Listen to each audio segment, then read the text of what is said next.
Welcome everyone to episode 71 of the Phoenix Report. I am Jack Connor, and this has been sort of a long time coming.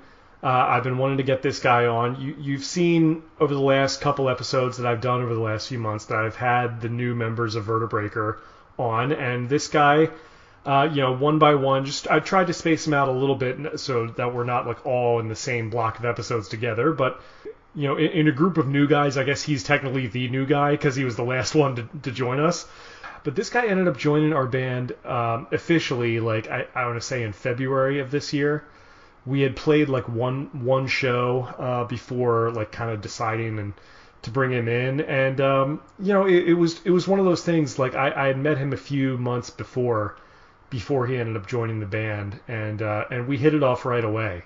When I was looking for new members, I was looking around for guitar players, and originally he was kind of talking about the lead guitar spot, but we ended up talking a little bit, and I thought like this guy would be really good in the rhythm guitar spot, not because he can't play a good solo, because he can. Yeah, he's an absolutely fantastic guitarist and could do lead with any band, but the rhythm guitarist, I always felt like that's sort of the unsung.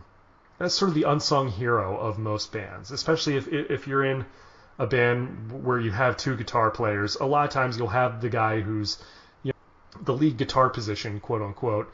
They'll do a lot of the solos, a lot of the flashy technical stuff. But you look at a lot of bands, and oftentimes it's the rhythm guitar player who ends up being one of the main songwriters. And that was something that this guy and I clicked on right away, just talking about our various influences. I had seen all the work that he had done on his own for years. He had been playing in bands since he was a kid and doing a lot of solo recordings as well. And so, yeah, he ended up joining the band in February. We had just kind of gotten to the point where myself, Herman, Rob, and Felipe, once we had met Derek, we had felt that he was really sort of the missing piece of the puzzle. And going back to what I had said about the rhythm guitar, historically, you look at bands like AC/DC. Yeah, you had Angus Young out in the front doing all the crazy Guitar Hero stuff, but you had Malcolm Young, who was sort of in the background, and he was really doing a lot of the writing, and that dynamic has existed within bands for years, and that's why I felt that that's a very important position to fill. And once the more I got to know this guy, the more the rest of the band got to know him. We knew that he was the right guy for the job, and like I said, he had been around for a long time. He moved up to Orlando from, I believe, the Fort Myers area, or no, not Fort Myers. It was like Port St. Lucie. Yeah. Port St. Lucie. Thank you. And so yeah, we're just gonna. So I mean, it feels like a long-winded way to get to this guy, but it's I'm really glad that he's in the band. He's we've already started writing a lot of stuff together. He's taken to a lot of the old material just perfectly, and he's really fitting great. So please welcome, last but not least, Derek Allen. What's up, buddy?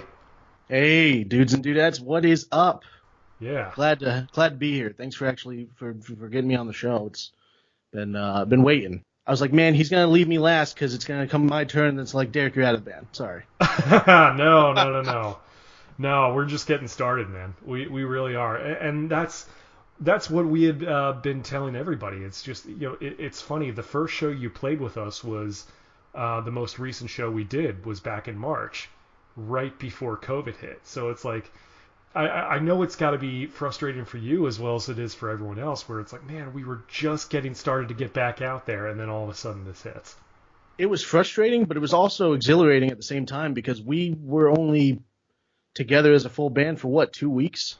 Something and then like we played that first show. Yeah. So we kicked ass that first show, and we were pretty cohesive, just coming off of 2 weeks worth of knowing each other and practicing. Yeah, it's funny. People don't realize about that show. I think we had gotten asked to do it maybe like a week out before it happened. Yeah. Like there was another band that was supposed to be on that bill. The band called Stark. They were playing with Breathing Theory and Vilify. And once Stark dropped out, I'm not sure what the reasons were behind that, but But Colin and Corey from Breathing Theory asked me, is like, hey, are you new guys ready to go yet? And I'm like, yeah, I think so. We can be. So like, what do you want us to do? 30 minutes? Like, they're like, yeah, go ahead and open the show. It's like, yeah, it just kind of worked out perfectly. Total rock and roll answer, by the way. Are you guys ready? We can be. Yeah, why not? Yeah. But yeah, because I know when we had met, back in, I think it was October or November of last year, of 2019. I had kind of explained to you what the band was and like what I was doing with it in terms of like, okay, we're kind of keeping the old names, some of the songs, but it's going to be new guys.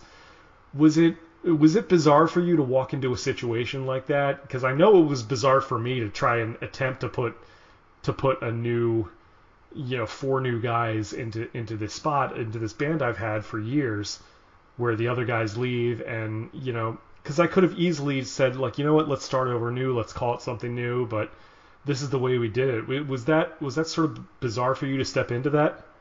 No, I actually think it was easier.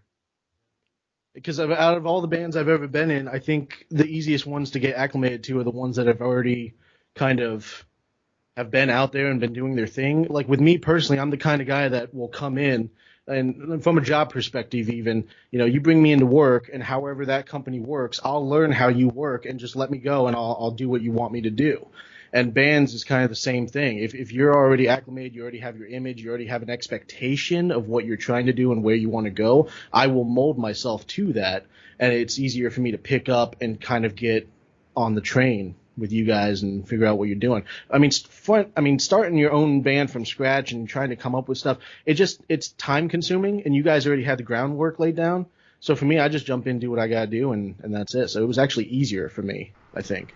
That's good to know, because honestly, when I got the idea of rebuilding Vertebreaker with new guys, I wasn't sure. It's like, okay, should I? Is this even worth trying? Like, should I just start something new and call it something? And there have been times over the last couple months where I've kind of wrestled with it internally. Yeah. It's like, am I doing the right thing? Am I I mean, what kind of message is this sending to everyone else? But so far, people have been responding pretty well to it, and we did our show, and yeah, there was a little bit of issues with us starting late. Obviously, that was which I blame Felipe, of course. No. Exactly. That was a whole thing. It was just scheduling wise. We had got added to it last minute, so not everyone can make like the sound check thing, and that became a whole issue with the venue. But it is what it is. I thought we did okay. Oh, it was great. No, I thought it was an excellent show. And I think everything was blown out of proportion as far as the drama portion of it. When it was time to go, we were ready to go, and we kicked ass. Yeah. We were Johnny on the spot. One of the things that we connected with that really drew me to you, I think I found you through bandmix.com. You did? I didn't even know. I forgot I even had anything to do with that website. Yeah, Bandmix, it's an interesting website, but because like they do make you sign up for a paid membership, and yeah. I think that's a little crazy, especially because there's so many ways to connect with each other. It's like, I mean, I've tried to avoid that basically because I'm cheap, but also. But also because I just didn't think that was really worth, and especially because, with all the paid memberships and everything, it's like, okay, yeah. if someone has been working long enough, chances are they have some material out there. So I'm just kind of try and do a little detective work, and I found a lot of the stuff that you had posted with all the various different projects that you've done recording at home. Yeah. I know you've played in bands, but certainly when it came to home recording and writing, I was really impressed with a lot of the stuff I heard, and thank you. And certainly once we got to talk on the phone and once we met in person, I was thinking like, this is the kind of guy I want to work with. Whether it's with Vertebreaker, whether it's Mature Musical Pictures, whatever project that I happened to be in at the time, I had a feeling like I like this kid a lot. I think we could do some stuff together. That's awesome. I appreciate you telling me that. I always think everybody hate me, so it's a good, it's a refreshing thing to hear the opposite. I mean, I can't speak for anyone else, but it's I like you. But yeah. So I mean, like I mentioned in the intro, you're from Port St. Lucie originally. Did you grow up there? Were you always in that Yeah, area?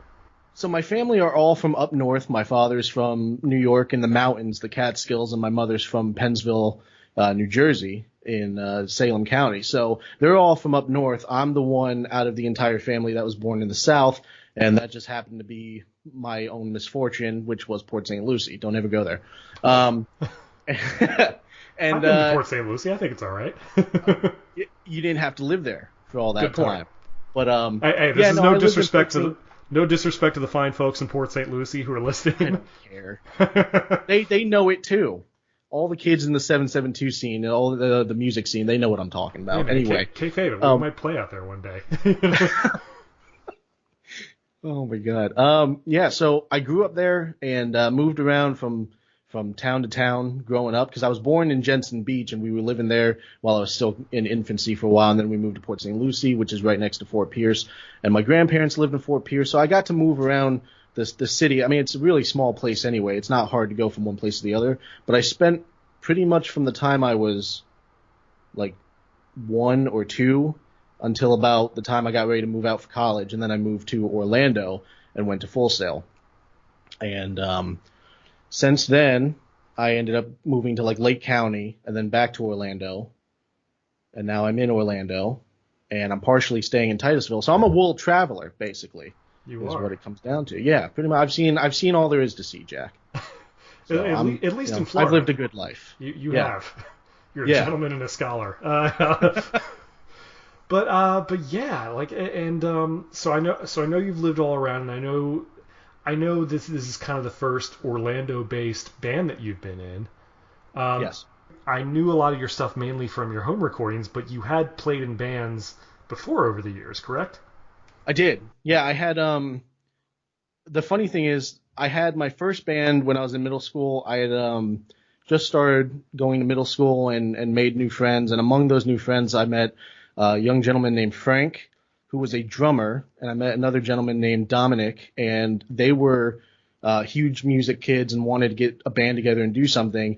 And I think at the time I had just picked up guitar. I had gotten my guitar on my 13th birthday, so I was just getting into the guitar, but I had always wanted to do something. So I think I kind of like embellished a little bit on how musically inclined I was, and I think that got their attention to the point where, hey, why don't you come over and jam with us? And so we started going over and playing music every now and then, and they were trying to put a band together, and either it was at the time it was either Static Grim, or they had just quit that and created Zodiac Summer. And so my first band technically was with them. I started doing I actually didn't even play guitar. I actually did lead vocals because they needed a vocalist. And then I was like, oh yeah, I can sing. I can totally sing for sure. So I went in and became the vocalist for Zodiac Summer. And then outside of that, I was taking guitar lessons because the only way I could have a guitar, the stipulation was that you can have the guitar and you can pursue guitar, but you have to take lessons. You can't do this yourself. And I'm very introverted until I'm forced to be extroverted. I'm very good at acting, so when I have to actually, communicate with the human race, I'm able to. I just prefer not to.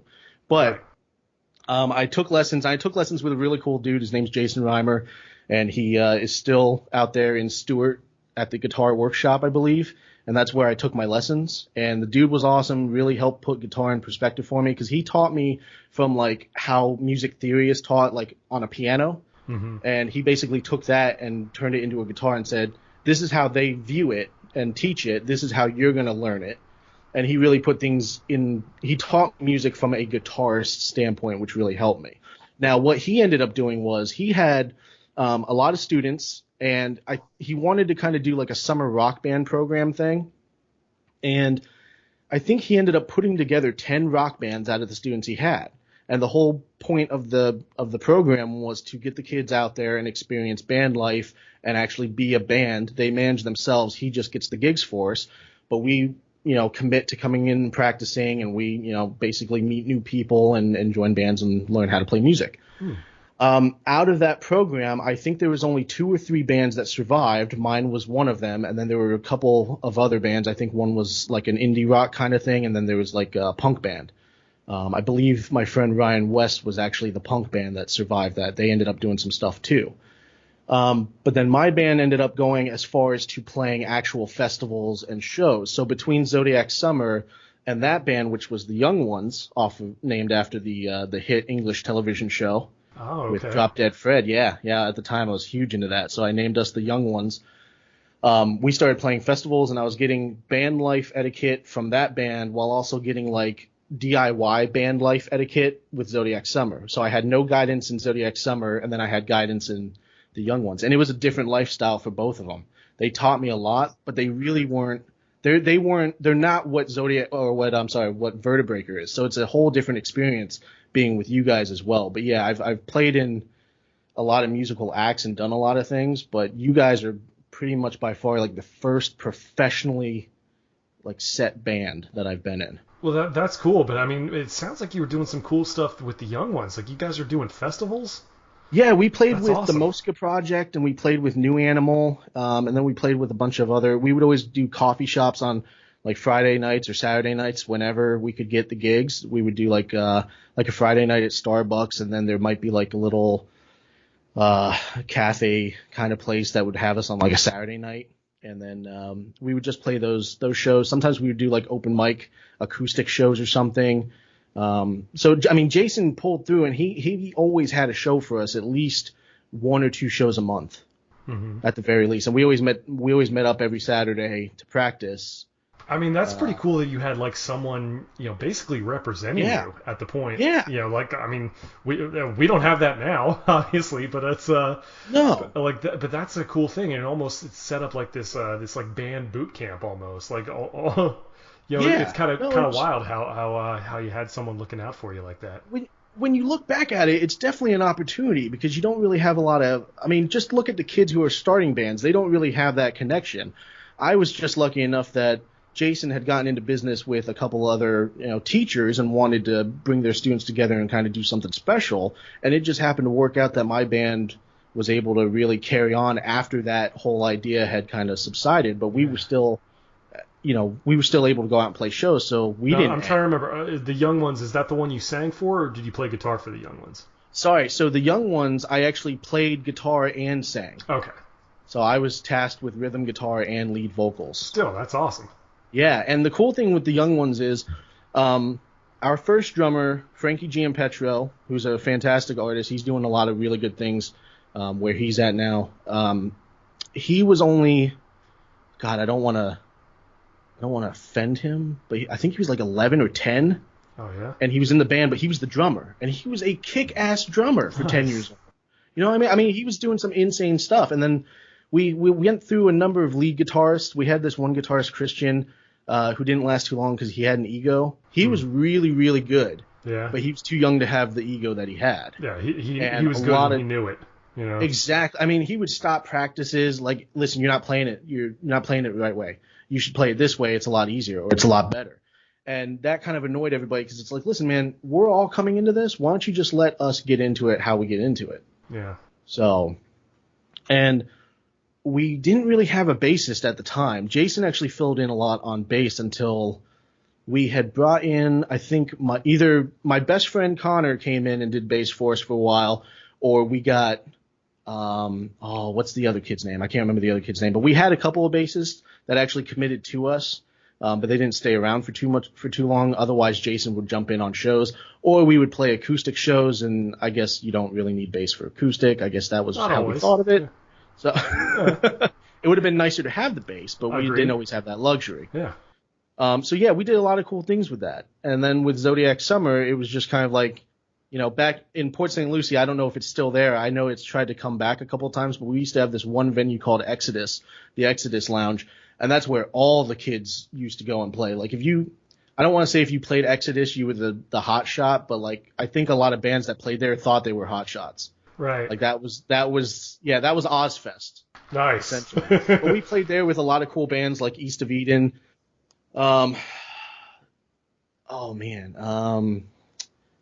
Decomposure. I don't know if they're still around doing stuff, but they were like the big PSL band that got out there. And I think they played with Mudvayne on a couple of shows and did a bunch of stuff. But yeah, Decomposure was another band that we played with. But that's where everything in Port St. Lucie with Zodiac Summer took place was in Exodus. So again, we didn't really branch out that often. We did one show or a couple shows a month, but at one venue. Mm-hmm. I think we played a birthday party, which did not go over well because they were like, play Guns N' Roses, and we'd play originals because we didn't know cover bands. But we got paid for it, and they still paid us for playing originals, so that was cool. But yeah, out of the two, like Young Ones was definitely probably the better band at the time because I think it taught me more. I just didn't appreciate it then. And then Zodiac Summer, I think, is what I wanted to do because I was doing it with friends. And I think at the time I didn't want the guidance. I wanted to do everything myself, which is a stupid mentality. If somebody's helping you out, just let them help you out. Really open your mind to it. But those were the two bands I did have back down in Port St. Lucie. And me and some friends, I ended up meeting some other musicians. I met Antonio Longfellow, who was, at the time that I met him, he was with Autumn Autopsy, which is funny because the name sounds almost like it's going to be like a metal band, but it was actually like this alternative rock band. It was really cool. Antonio was doing a lot of cool stuff, him and the guys in that.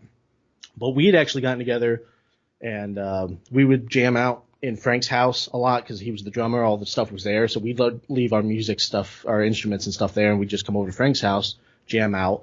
And through doing that, we met a lot of people, and eventually other projects came. So like for one Halloween, we created a horror punk band called Creepshow, which there's actually a horror punk band already called the Creepshow, which we got a lot of crap for, not knowing that, we just wanted to play a Halloween show. And we figured having like a Halloween band that played Monster Mash and a bunch of other stuff, Typo Negative covers, we thought that was like the best way to do it. So we played a Halloween house party, and then that disbanded. And then really that was about the time I went to college. So I cut ties with pretty much all the bands and stuff I was in. And I went up to college, and I started – I didn't want to give up music, but I didn't want to meet new people and start over again. I think I was afraid of that. Yeah. So I just started doing home recordings. And since I was going to Full Sail for audio engineering, I was like, I'm just going to be my own engineer. I'll just start doing my own stuff. And then the thing with me is everything that I learned how to play, every style of music I learned how to play, I always wanted to have a different project associated with it because my mind is crazy, very OCD. I have to categorize my own music.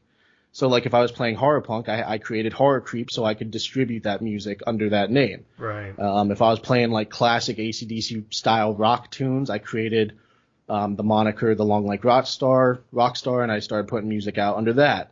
I was heavily into Buckethead, so I started doing instrumental metal music, ambient soundscapes and stuff like that. So I created Skeletorium.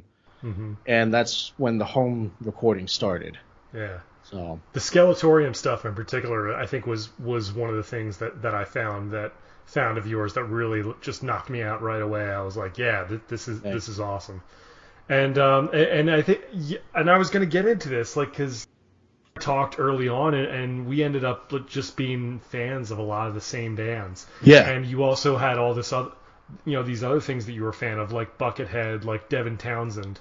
And guys like that who I'm familiar with, but I don't know too deep about their material, but I know that those guys are like super prolific and have like a ton of recordings out there, and that kind of reminded me a lot of what you were doing on your own, having all these different aliases and projects and everything for all the different things. But it definitely piqued my interest because I'm thinking like, wow, okay, so this guy's not just into one thing, or at least he seems like he's open to a lot of different things. That's a good thing because that could only make whatever we're working on a little bit more, have a little more variety in it. Even though we're kind of a straight ahead rock band, but that's not to say that we can't experiment with a lot of different stuff within that framework. Right. Well, if that makes sense. No, it totally makes sense. And I'll tell you what, the interesting thing, I was talking to Felipe about it at the last practice. I think the interesting thing with Vertebreaker is I came in loving the music you guys did. And the more you listen to the music, I've never actually heard people play it the way that it's written. And that's a weird thing to say. But what I'm trying to say is, like, I'm actually interested in how the songs from like the old EPs are. Like, I enjoy the writing style and how they're structured. So, like, my mind immediately goes to, well, I should write stuff like that. But that's a bad mentality to have because now you're trying to change your entire style and acclimate yourself to somebody else's. But I'm like totally fascinated with like what Ryan and Rob and Greg and them did. And I always find myself trying to write in their style, but then I end up either not liking what I do because it's not exactly like theirs, or I just don't even create anything at all. I mean, I think that could be looked at from a variety of ways. I think that's like anytime you listen to somebody that you're influenced by or that you really like, yeah, there's a tendency to, it comes across in whatever you create without really. But I mean, everyone's so quick to think like, oh, this person's ripping off, so and so or that. But I mean, everyone's kind of guilty of ripping off people, to a small degree at a certain point. I think it's, we are all sort of the sum of all our various influences. Yeah. And it's taking all that and just making it into whatever we want it to be. Right. So I never wanted to necessarily pressure you to write exactly how Ryan or Jake or later Greg joined the band, or Rod or whoever. Rod, that's right. Yeah. Yeah. Well, we had Rod, on, the original bass player, and we have Rob, our current bass player. Okay. So figure that out. But yeah, no. But I was saying, it's like, I'm not saying don't write like those guys, but I'm not saying that you do have to. It just, whatever at the end of the day, whatever sounds good, I'm not too worried about it. Right, which is awesome, and everything I've written, you guys seem to have really taken to, and have very much welcomed it to the band. So that's an awesome thing to see. It's just one of those things, like I feel like I kind of hinder myself because I overthink things from time to time, and this was one of those things. It was like, well, you know what? As a guitarist, I don't know how to do what they did, and I'm curious to know how. But I also think trying to write new songs for the band, but trying to learn how to do it in their style, it's probably the wrong time. So you should just do what you do. And like some of the new stuff, like I was listening to a lot of like Fireball Ministry, and I know with the first song I did, I had just finished watching Next of Kin with Liam Neeson and Patrick Swayze. So take that for whatever it's worth. Between that movie and Fireball Ministry, I just happened to create something like that. So instead of trying to take things that you're hearing and force something out of it, just let the inspiration flow and write how you write, is essentially my thing. Yeah, and I think that's come across, and certainly as we speak, like as we record this right now, it's November 8th of 2020. So I just to kind of give you some context, even though we've only played one show together so far, we've recently gotten together after months of not really doing much of anything because of COVID, and just making sure everyone's distanced and safe and all that. But we're now at a place where we've started to get together and work on new stuff. And yes, I mean, as of right now, I still have that unreleased EP that's being mixed of some of the songs that I did with the old lineup. I do want to get that put out eventually, but I also really want to look ahead and really want us to write some stuff on our own. And I know Felipe's come up with some cool stuff. Oh. Rob has also written some great demos as well. And some of the songs that you and I have already started to write together have really been coming together. So certainly as we eventually do go back and play live shows, we'll try to work those into the set list and hopefully record them, get some new recordings out, or at least even if it's in some demo forms, just so we can I mean, look, studio time is not cheap, but at least we have a goal in mind about where we want to do, because that was one of the things that was really holding this band back for a long time, is not having new recordings coming out. Yeah. And even to this day, we still like have the old EP, and that's been out, besides the unreleased material, but I'm hoping that'll change in the future. Yeah. Oh yeah. So I think we're on our way. And another thing that we clicked on, besides just being just crazy music fans, even during practices, I feel like we have like this sort of shorthand with one another where we can just like immediately be like, hey, you remember this song? I'm like, yeah, it's from that album, and then we just keep going, and I love that the two of us are just geeking out on music constantly. Probably the other three guys are like, what the hell are they talking about that? No, absolutely. But I mean, besides just being fans of the same kind of music, I noticed that you also had a very creative side to you when it came to like visually presenting yourself, and also even some of that that I get from being a pro wrestling fan and being a fan of comic books and Yeah. other movies and stuff like that. You always brought like sort of that cinematic quality to a lot of the music that you've put out. And I like that, and I think that together we could do a lot of really cool stuff and put that into Vertebreaker. I've always been a fan of just really expanding besides just the songs themselves, just really having a cool like visual presentation.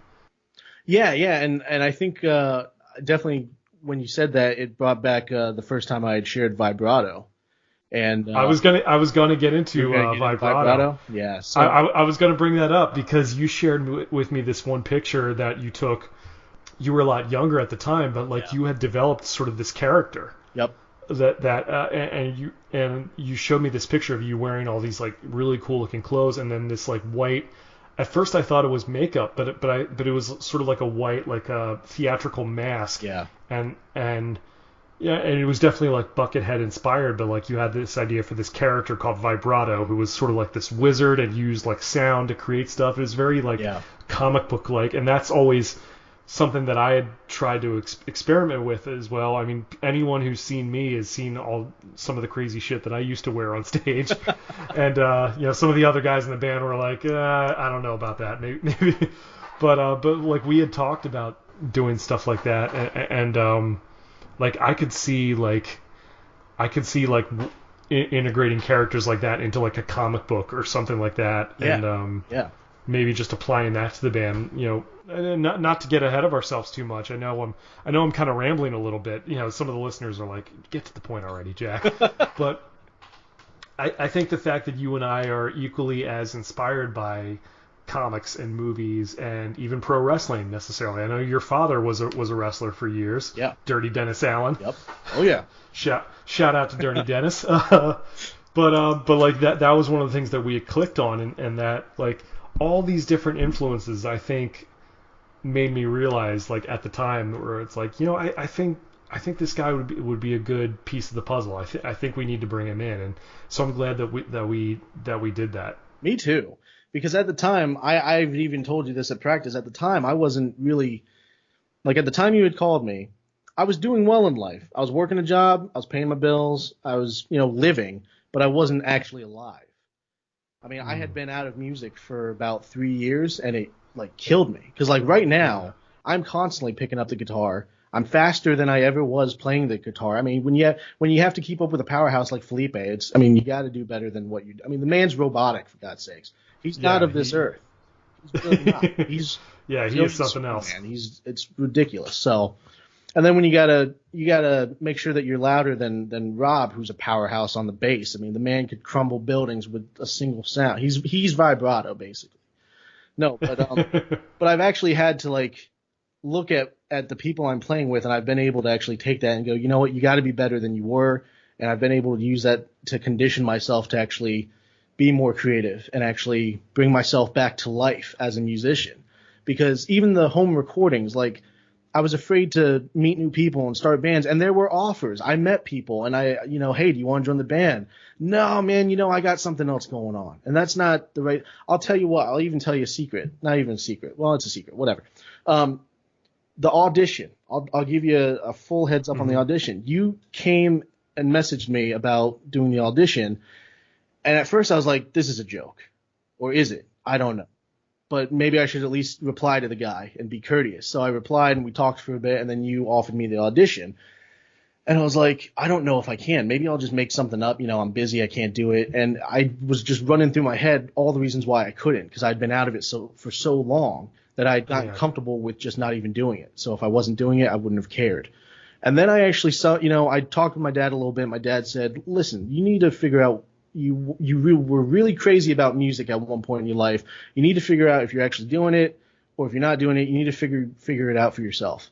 And I figured, I'll at least go and do the audition and see what it's about. But I'll tell you, Jack, I had already made up my mind that if I didn't make the audition, I would have been happy with that. Like, I was okay with mediocrity. But that's the wrong way, the worst way you could have ever have looked at that opportunity.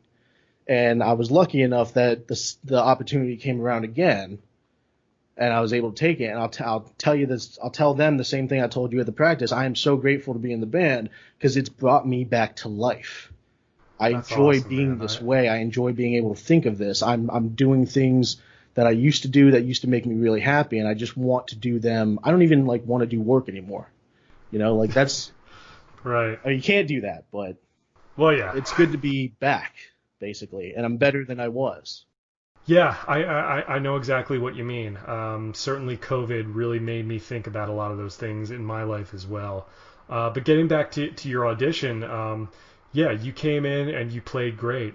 I think when we had originally talked, we were looking for a lead guitar player, and we already kind of had a rhythm guitar player that we were playing with. Our buddy Gabe. Shout out to Gabe, by the way. Great guy, great player. No love lost, there. Obviously, Gabe's doing his own thing. He's got a new band now that he's working on. He's a great guy, but even after we got Felipe for the lead guitar spot, I definitely was glad that we were able to keep in touch, because I knew that I wanted to work on you with something, whether it was going to be Vertebreaker or not. I knew that I had to keep in touch with this guy, and when it came time to bring you in February, it clicked right away. And I think as musicians, as people, I think we all got along pretty well right off the bat, and it just felt right. And yeah, so I'm definitely glad that you took a chance on us, and that you ended up getting back to me. So and I'm glad that we could make you feel the way that you do, because getting back to what I was saying earlier with COVID happening, and that that really threw me it threw everybody for a loop, obviously, but Right. at this point in my life, I'm 36 years old, I have 2 kids, and I was thinking, I was like, man, this happened just as I was able to get started. Maybe this is a sign that maybe I shouldn't be doing this anymore, or that maybe I had my shot, but it passed, and or whatever it is. And I knew it's like, all right, well, I know that I want to do this as long as I'm able to. Yeah. And I still have something to say, and even though I'm a little bit older now, I'm still young enough to be doing this and to be pretty good at what I'm doing, and really put out some original stuff that out there that hopefully resonates with people. And I managed to find the right group of guys to do it with. So I think what you're saying about music making you feel alive, I feel the same way when it comes to getting together with you guys. And when we were able to get together again recently, it really took a big weight off my shoulders. It really filled a void that really was kind of there for the last couple months, especially over the summer. Yeah. And I'm glad that we're doing this again. And I'm glad that we're working on new music, and I hope that we can get it recorded and get it sounding good and get it out there.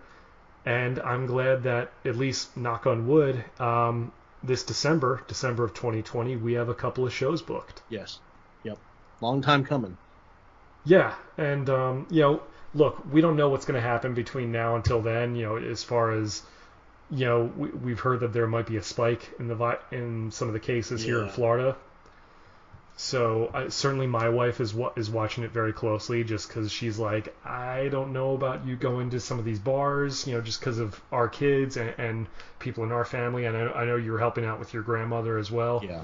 So we're all trying to be as safe as we can and to try and be as careful as we can while hopefully getting out there. And look, we don't know what it's going to be like. We don't know if people are going to come out. I mean, which really, it really isn't that much different than before COVID, to be honest. You never know if people are going to come out, but yeah. Certainly now, we just don't know what it's going to be. But I'm glad that we have a good group of guys, you and me and Felipe and Rob and Herman, in the band. I think we can do a lot of cool stuff, and we've already started to write a lot of good stuff that people listening to this haven't heard yet. But I'm just saying, trust us. We're still here. Some of the faces are different, but we're working on stuff that we're proud of, and we hope to put it out soon, eventually, whenever that may be. Right. We appreciate you guys sticking with us. Man, and I'll tell you, whether it was Vertebreaker or if it was a brand new band, the the guys that you got, I mean, Herman, Felipe, Rob, myself, I mean, we work really well together. We're insanely tight musically. Like the songs are perfect. We're there. It didn't take us long to get acclimated with one another, and then we played the show and we kicked ass. I mean, Herman is a fantastic drummer. You really, I don't want to say you got so lucky, but I mean, you pulled the Avengers together. I know. I really feel like it that way, and that's how I felt with the last lineup as well. Like all those guys and we all got along great, and I'm glad to have a similar chemistry now with you guys. For me, it's been really simple. It's just like, if you're going to play with people, yes, they have to be good players. That's a given, but also if they're good people. I don't care if you're the best player in the world. If you're a jerk, I don't want to be in a band with you. And no one in this band is that way. We all get along really well.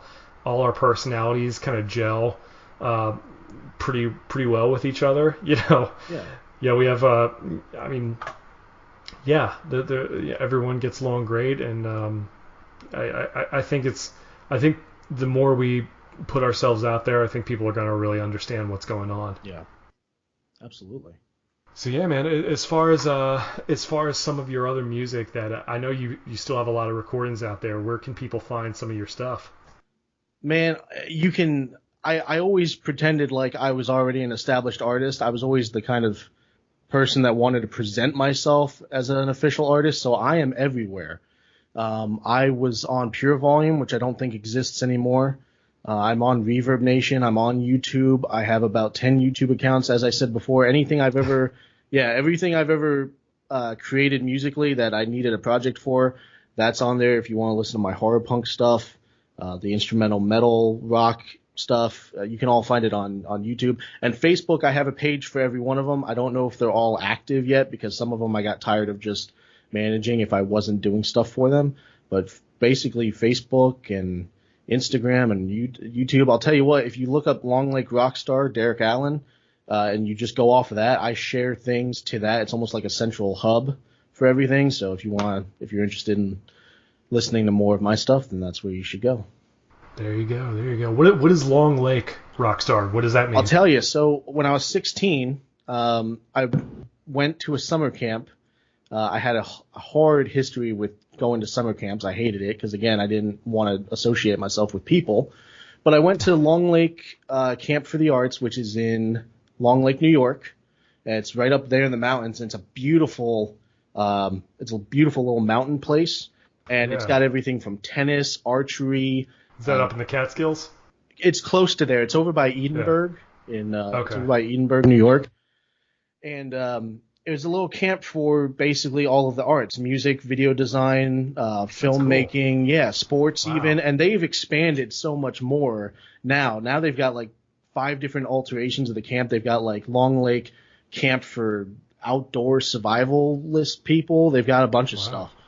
And I went there for 3 weeks, and it was the first week was the most miserable week of my life. And then I got that stick out of my butt and actually met people who had similar interests with me and wanted to be in bands and do stuff like that. And they had a great, little auditorium that they built. It was like a log cabin auditorium kind of thing. It was really cool. And we had a band called Schnitzelmonger. Yeah. Interesting. Had a band called Schnitzelmonger. I had this British kid. His name was George. And he wrote, oh my God, he sounded like Ozzy, Jack. He sounded just like Ozzy when he sang, which was great. Nice. And lyrically, he would come up with the greatest stuff. We had a song called Torches and Forks, which I love. If I could remember everything, I'd re-record it because it was just brilliant. But he wrote a song about townspeople coming face to face with this beast, almost like Beowulf in a sense. But instead of hiring a guy to come out and take care of it, they tried to, but they all die. So it's a lot like Dio. And wow, he was telling a story. Oh, dude, it was great, and he told it. He had really this whole well. concept just in his head. Yeah. So I mean, we had Schnitzelmonger, then you had punk bands, you had single musicians who wanted to do that, and it was the greatest thing ever. If anybody's ever looking for a summer camp and you can part with like $5,000, maybe if you can part with that, then send your kids to Long Lake, New York for the Camp of the Arts because that's. Wow. It was awesome. But I played with a lot of bands. I did a lot of shows there. And somebody, I don't remember who, I don't know if it was staff or one of my friends kidding around there, but somebody called me. They said, yeah, you're the Long Lake Rockstar now. and that stuck. There I you liked go. it. So I brought it home with me, and I just started using that as my thing. Kind of reminds me of Sammy Hagar, the Red Rocker. The Red Rocker, exactly. Absolutely. I love it. So I took that and started using that, the Longlake Rockstar Derek Allen. There you go. For sure. Good stuff, man. Yeah, I'm excited. I'm excited to for our 2 shows in December. One in Tampa, one in Orlando. I'm excited for all the stuff that we've started to work on and all the stuff that we can come up with. We've even I don't even know if I want to put this out there publicly, but we've even like kind of joking around that maybe sort of developing our own sort of little onstage personas based on masks. Yeah. We had kind of joked about that a few months like when COVID happened, and then I was like, hey, wait a minute, maybe we might be onto something, like sort of not necessarily like Slipknot or Gwar or something like that, but it could be something. That could be a fun way, because I've always liked makeup and stuff. Being a huge Kiss freak, maybe it could be something like that. So who knows? Well, we're always kicking around several ideas in the band, but one thing's for sure, I know that we're really proud of the music that we're making, and can't wait to get back on stage. Oh, absolutely. No, it's been a long time coming. Ever since I had my taste for blood in February, I'm ready for more. I can't wait to get back and playing with you guys. I mean, you guys are awesome. Felipe's fantastic. He's been an absolute gem helping me out, learn the songs, even when we haven't practiced, like, going to his house and learning the tunes. Rob's fantastic. The dude puts out some amazing, like, song ideas to work off of, and just coolest guy to work with as far as, like, hey, here's an idea for that. Why don't we try this? I mean, he's just super awesome as far as inputting and then taking in and changing stuff. And, what can't you say about Herman? Yeah, Herman, what makes him so unique as a drummer is that, he really didn't even listen to rock music that much until he was in high school. He grew up listening to, like R&B and gospel and, Yeah. But like he really discovered like modern hard rock, or I guess rock of the late 90s and 2000s when he was in high school. So it's like, some of the older references that we make to like 70s and 80s bands, he doesn't always necessarily understand, but he's kind of discovering them through us, which is cool. And he brings all a bunch of different influences of his own into it, which, really I think is cool that he's sort of bringing a little bit of that into the band, even though we're playing, rock and roll. Yeah. So. Well, and he's so adaptable too. Like when we were playing around and just recording some stuff, I mean, he went in and recorded drums for this thing that we were working with on with Rob. He went in like 4 times, and on the 4th time, that was it. That was the final cut. But it was just perfect to watch him. Okay, so I need to do this. And he was like calculating all of his drums right there in his head. Went in, knocked them out. Oh crap, I messed up this. Let me just go do it again. But he was in and then out of the room, and it like 15 minutes, 4 takes were done. And then he was like, okay guys, I gotta go. It was great seeing you. And he left, but we had it. Like it was just perfect. It's crazy, man. How a lot of those kinds of drummers, they're very, I don't know if it's right brain or left brain, but like they're very like dialed in, almost like not necessarily like robotic, but like almost like mathematically how he's able to break it down. Like Neil Peart was definitely that way. Absolutely. I see a lot of that with Herman too. Like he just instinctively just knows what to do. Right. Yeah. Exactly how it was. And that's cool. It was great to see. Yeah. But yeah, man, everyone in this band is really awesome, and I'm glad you're a part of it. Thank you. And it's been a pleasure. I mean, not only them, but working with you yourself. I mean, you are a fantastic lyricist. Everything I've told you before, I love watching you kind of like how you create your lyrics and how the songs end up from the start to finish, what they end up being. As a vocalist, but not really a traditional vocalist, it's great to see how you're able to construct what you do, because I know how I would do it, but how you do it is much different, and I find it fascinating. So it's like I told you earlier, trying to learn how Greg, Ryan, and Rod and all them wrote their stuff. I do the same thing with you, because you've come up with some awesome stuff, and not even in Vertebreaker, but in your other band. Please help me out with that. Mature Musical Pictures. Well, Mature Musical Pictures, but also what was the hard rock? Well, Impatient Nation was the band that I had before Vertebreaker. Yeah, awesome stuff in there too, man. Thank you, dude. So it's really refreshing to be able to work with some professional people. That's why I was saying, like, I had those bands down south, but you guys are by far the most professional band that I've ever worked with as far as actually having everything together, knowing what you want, and being able to go out and do it. That's refreshing too.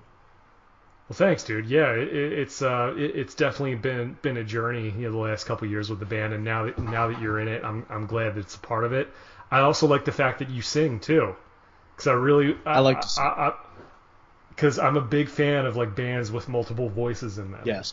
And I think I would like to get more some background vocals from yourself, or even some lead vocals on certain songs if it calls for that. You never know. Right. I mean, there's a lot of different ways we could play around with it, but like I would love to get some more vocals from you and from Rob. Yeah. Because Rob sings a little bit too. I've actually heard Herman sing a little bit there. Like not. I mean, he's very self-conscious about it, but I've heard him like, okay, he can carry a tune. Let's get a mic back there for him. Yeah, just secretly put a mic somewhere, and hopefully maybe he'll start singing. I mean, I haven't heard Felipe sing, but I'm guessing he probably can. Maybe he just doesn't want to. I don't know. Sure. You never know. I mean, anybody can do gang vocals. So exactly. So that's a thing. So there's some food for thought there. But yes. Whether you're vibrato or the Longlake Rockstar, Derek Allen, you are in Vertebreaker, my friend, and I'm glad to have you here. Thank you, sir. It's a pleasure to be Thank here. You. Looking forward to the future, and as far as we want to take it, I'm there. Thanks once again to my man, the Longlake Rockstar, Derek Allen, for coming on here and telling his story. And it's really cool that I got this chance to introduce all of you to Derek and to Rob and Herman and Felipe. And you can go listen to all those. If you're listening to this on YouTube, there's a playlist called Vertebreaker where you can listen to not only the each of the episodes I've done for those four guys, but also to the previous lineup as well for Ryan, Greg, Rod, and Jarrett. Some podcasts I did with them a couple years ago. If you want to go back and listen to that, you can. And by all means, go for it. But yeah, I'm very glad to finally have Derek on here to tell you his story, and I've actually learned a little bit more about him than I knew before. So that's really great. And speaking of that, you can see me and Derek and Rob and Herman and Felipe, Vertebreaker. We have a couple shows coming up, like I mentioned during our conversation. So on Saturday, December 12th, we will be playing at really the place that's kind of become our home base over the years, The Haven in Winter Park, Florida, 6700 Aloma Avenue. This is a benefit concert for a guy named Danny, who's a friend of Ditora, the band that's headlining. Apparently this guy needs a kidney, and Ditora decided to throw this show together to raise some funds for their buddy, and we asked to be on it because we were looking to play out again, and so they were nice enough to have us on there. It will be us, Ditora, Varanger, I think I'm saying that right, and Backstabber Punk, and Danny Attack. So should be a great night. $10 if you buy the tickets in advance, $12 at the door. Doors open at 7 and the show starts at 8. And then 1 week later we will be in Tampa, which is going to be our first Tampa Bay area appearance in over 4.5 years. It's been a long time since we've been out to the Bay Area. So we're planning on going out there to open for my buddy Regis's band, Vox. You've heard me interview Regis, here on the show before, and you know that Felipe from my band also plays in Vox, so he's going to be doing double duty that night. So we will be playing that show at the Brass Mug in Tampa, which is on 1450 Skipper Road. That will be Saturday, December 19th. Yeah, we will be playing at the Brass Mug with Slingshot Robot and 3 Foot Offset, as well as Vox. I think we will be going on first, because we're the out-of-town band. So make sure you get there early. Doors open at 7 p.m. The music starts at 8. Should be $10 at the door. So, yeah, by all means, be safe, wear a mask, socially distance, all that good stuff. We want to make sure that we can keep doing shows and make sure that everyone stays safe and healthy as possible. So thank you guys, as always, for tuning in and listening and continuing to support the band. Make sure you follow me on Twitter at JackXConnor. You can like me on Facebook at facebook.com/JackConnorMusic. Feel free to check out all the information about me and Derek's band, Vertebreaker, at facebook.com/VertebreakerBand. And I'll have links to all our other various social media accounts. And you can check out my other band, Mature Musical Pictures, at maturemusicalpictures.com. And as always, if you have any questions, comments, suggestions, requests, make sure you email me at jackconnorpodcast@gmail.com or tweet me with the hashtag Phoenix Report. And if you're listening to this, whether it's on YouTube, iTunes, however you're listening to this, make sure you subscribe, hit the notification bell so you know when new episodes go up, leave a comment, hit thumbs up, or whatever you need to do, leave a 5-star review if you need to, and go back and listen to all the other episodes. This has been a lot of fun. Thank you guys, as always, for tuning in. Every time I upload one of these things, it's so much fun, and I'm so glad to be sharing, my experiences with me and all my friends with you guys. Thank you, as always, for listening. This has been the Phoenix Report. I'm Jack Connor. Rock on. We'll see you at the shows. Bye.